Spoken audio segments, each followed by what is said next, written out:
एक बार भगवान विष्णु मर्त्युलोक के भ्रमण हेतु जाने लगे तो लक्ष्मी जी भी साथ जाने की जिद करने लगी। विष्णु भगवान ने कहा, मुझे तो सृष्टि के पालन हेतु जाना है, आप चलकर क्या करोगी। लक्ष्मी जी नहीं मानी और साथ में चली गई। घूमते हुए कुछ देर बाद विष्णु जी ने लक्ष्मी जी से कहा कि मैं किसी काम से दक्षिण दिशा की ओर जा रहा हूँ, तुम उधर मत देखना।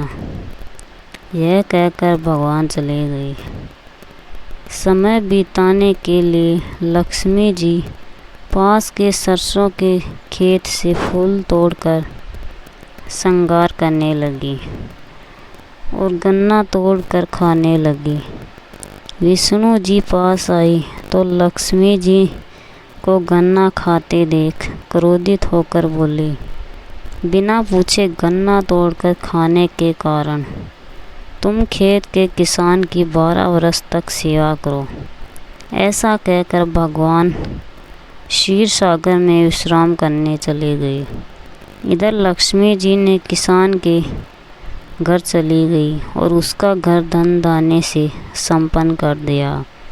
12 वर्ष के बाद विष्णु जी लक्ष्मी जी को लेने आए। लक्ष्मी जी उसके साथ वापस जाने लगी तो किसान ने रोक लिया। तब भगवान ने किसान को कुछ कौड़ियाँ देकर कहा, तुम परिवार सहित गंगा में जाकर स्नान करो और इन कौड़ियों को जल में छोड़ देना।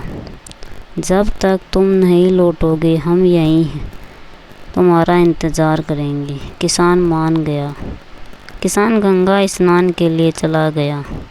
किसान ने जैसे ही गंगा स्नान करके कौड़ियाँ जल में डाली, वैसे ही पानी में से 4 हाथ निकले और कौड़ियाँ लेकर चले गए। किसान ने आश्चर्य से देखा और गंगा जी से पूछा, ये 4 भुजाएं किसकी थी।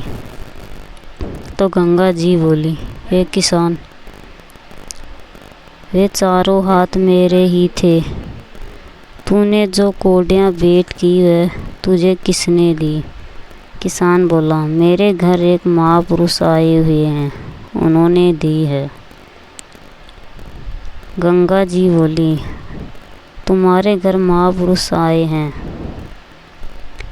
वो विष्णु भगवान, और जो स्त्री है वह लक्ष्मी जी है।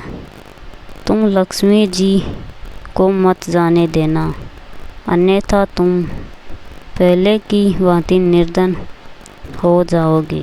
किसान वापस लौट कर आया तो भगवान कहने लगा, मैं लक्ष्मी जी को वापस नहीं जाने दूंगा।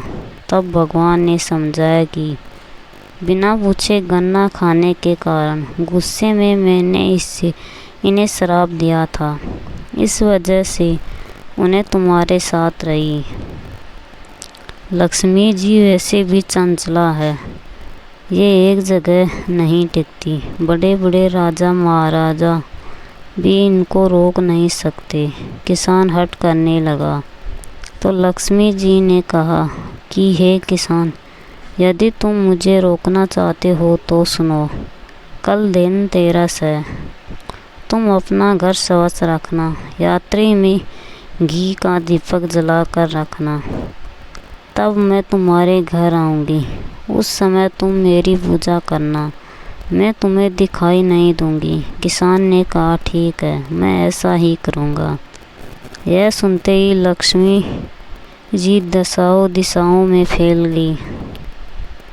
भगवान देखते ही रह गए। दूसरे दिन किसान ने लक्ष्मी जी के कहे अनुसार पूजन किया। उसका घर दान दाने से पूर्ण हो गया। उस दिन से वह हर वर्ष धनतेरस के दिन माँ लक्ष्मी जी का पूजन करने लगा। उस किसान की तरह सभी लोग धनतेरस के दिन पूजा करने लगे।